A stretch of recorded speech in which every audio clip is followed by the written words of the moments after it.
5 tips to buying your first home. If you're looking at this video, you're excited about buying your first home, but maybe you have a lot of questions. So I've put together 5 things to know when buying your first home.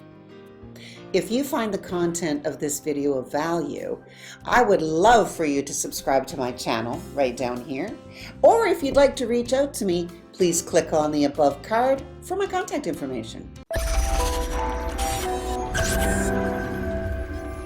Hi, I'm Kristine Newman with Kristine Newman Real Estate at Davenport Realty in Burlington. 5 things to know when you're buying your first home. First of all, you need to know I love working with first-time home buyers. They are so excited to be moving into this new phase of their life, and buying a home is a real rite of passage for many of us and a symbol of family and community.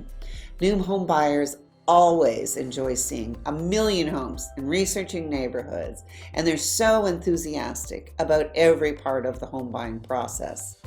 I love sharing this experience with them while educating them on how the process works and what to look for when buying a home. It really is a lot of fun for me. So there are a few things that I like to ensure I cover off when I'm speaking with my new buyers. And the first one is that whole pre-approval and knowing your finance piece. And everyone knows you need to get pre-approved.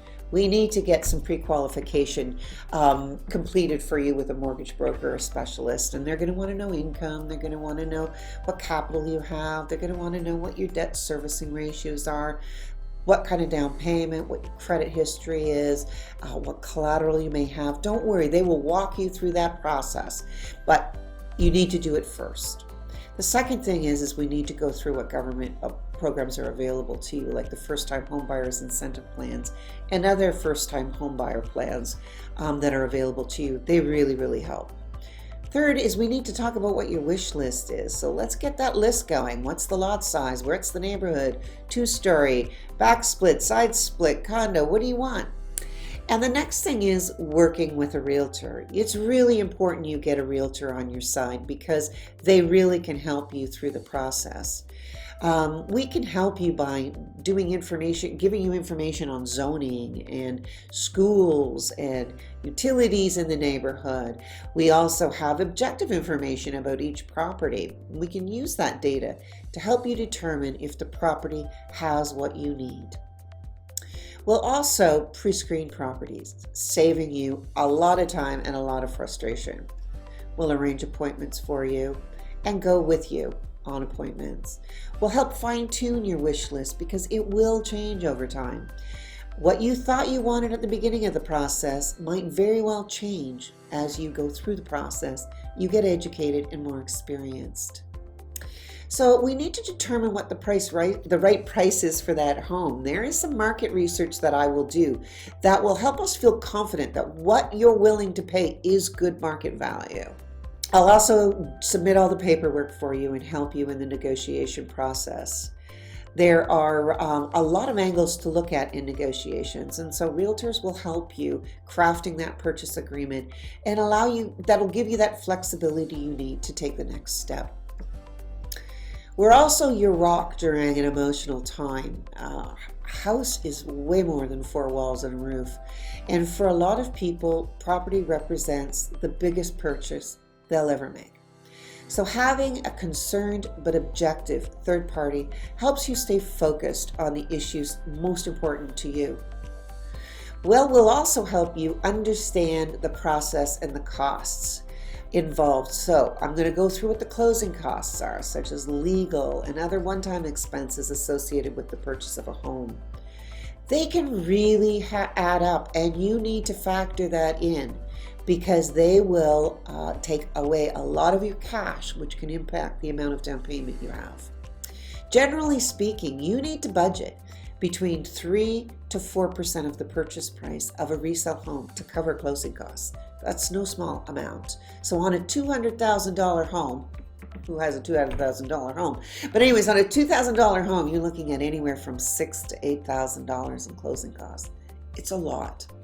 They include property appraisal fees, land survey fees, title insurance, legal costs, and there's also the big one, land transfer tax. It's a property transfer tax. It includes land registration fees, deed registration fees, or tariffs.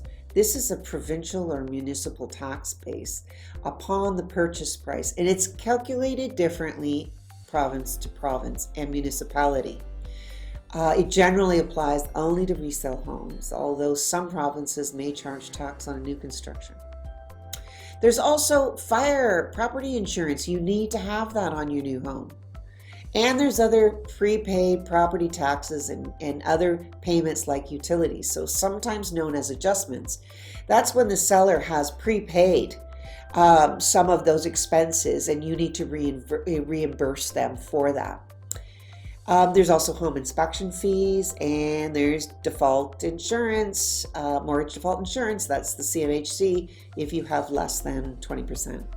There's also GST or HST, which will apply to new construction. And there's moving expenses. Don't forget those. Those can be hefty. And then there's other move-in expenses like getting a painter or electrician.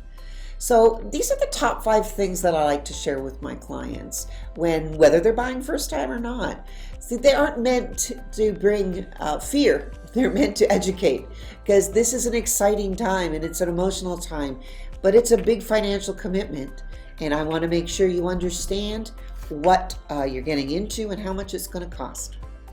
So if you found value in the content of this video and you'd like more information on selling, buying, or investing in real estate, please take a look at some of my other videos. And please subscribe to my channel by clicking on my logo down below. I'm Kristine Newman. Thank you so much for watching, and I'll see you on the next video.